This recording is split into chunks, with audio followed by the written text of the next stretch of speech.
Assalamualaikum warahmatullahi wabarakatuh.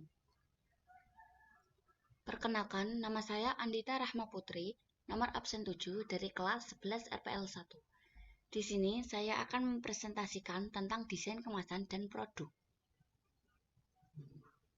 Pengertian desain. Desain adalah rancangan dari suatu produk atau benda yang akan dibuat. Desain dapat berupa sketsa gambar atau model.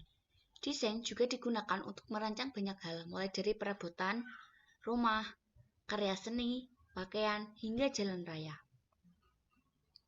Pengertian kemasan.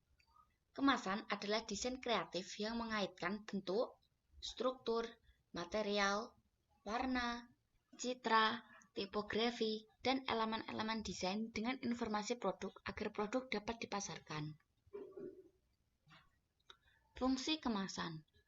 Beberapa perusahaan sangat memperhatikan kemasan atau pembungkus suatu barang, sebab mereka menganggap bahwa fungsi kemasan tidak hanya sebagai pembungkus, tetapi jauh lebih luas daripada itu. Fungsi kemasan ada dua bagian, yaitu fungsi protektif dan fungsi promosional. Fungsi protektif adalah fungsi yang berkenan dengan proteksi produk, perbedaan iklim, prasarana transportasi, dan saluran distribusi yang berimbas pada kemasan. Sedangkan fungsi promosional adalah peran kemasan yang pada umumnya dibatasi oleh perlindungan produk. Namun, kemasan juga digunakan sebagai sarana promosional untuk mempromosikan suatu barang tersebut. Jenis kemasan. Berdasarkan struktur, kemasan dibagi menjadi 3 jenis, yaitu kemasan primer, kemasan sekunder, dan kemasan tersier atau quarter. Kemasan primer adalah bahan kemas langsung mewadahi bahan pangan seperti kaleng susu, botol minuman, dan lain-lain. Sedangkan kemasan sekunder adalah kemasan yang fungsi utamanya melindungi kelompok kemasan lainnya. Seperti contohnya, kotak karton untuk wadah kaleng susu, kotak kayu untuk wadah buah-buahan, dan lain-lain. Yang terakhir, kemasan tersier atau quarter. Kemasan ini diperlukan untuk menyimpan produk, pengiriman, atau identifikasi. Jenis-jenis produk. Jenis-jenis produk mempunyai dua jenis. Yang pertama produk konsumsi, yang kedua produk industri. Produk konsumsi yaitu produk yang digunakan oleh konsumen tingkat akhir. Jadi konsumen membeli lalu digunakan langsung. Contohnya seperti produk kebutuhan sehari-hari, produk belanjaan, yang terakhir produk khusus.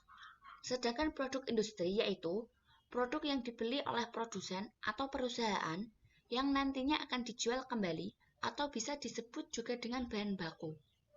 Jadi intinya, barang atau produk industri digunakan untuk proses produksi, di antaranya yaitu material and part, bahan baku dan suku cadang, capital items, barang modal, supplies and service, perlengkapan dan layanan bisnis. Klasifikasi produk. Menurut Kotler 2000-45, produk diklasifikasikan menjadi beberapa kelompok, yaitu berdasarkan wujud, berdasarkan daya tahan. Yang pertama berdasarkan wujud. Barang adalah produk yang berwujud fisik, sehingga dapat dilihat, diraba, disentuh, dirasa, dipegang, disimpan, dipindahkan, dan perlakuan fisik lainnya. Sedangkan berdasarkan daya tahan, barang tidak tahan lama atau non-durable goods adalah barang berwujud yang biasanya habis dikonsumsi dalam satu atau beberapa kali pemakaian. Contohnya, sabun, pasta gigi, dan sebagainya. Barang tahan lama atau durable goods adalah barang berwujud yang biasanya dapat bertahan lama dengan banyaknya pemakaian. Contohnya, lemari es dan lain-lain. Ciri-ciri produk yang disukai konsumen. Yang pertama, awet atau tahan lama. Yang kedua, perawatan yang mudah. Yang ketiga, murah. Contoh produk yang dihasilkan oleh perusahaan atau produsen. Contoh pada makanan yaitu mie instan, sosis, pizza, kue, cemilan, dan lain-lain. Sedangkan pada bumbu dan bahan untuk memasak misalnya seperti minyak goreng, tepung terigu, kaldu ayam, mentega, margarin, dan lain-lain. Contoh pada minuman yaitu air mineral atau air minum kemasan, minuman kaleng atau botol, susu kemasan, dan lain-lain. Barang konsumen. Barang konsumen adalah barang yang dikonsumsi untuk kepentingan konsumen akhir dan bukan untuk kepentingan bisnis. Terdapat jenis barang konsumen yaitu barang industri adalah barang yang dikonsumsi oleh konsumen atau konsumen bisnis, sedangkan barang industri untuk diolah menjadi barang lain atau untuk dijual kembali. Sekian presentasi dari saya, kurang lebihnya mohon maaf. Wabillahi taufiq wal hidayah.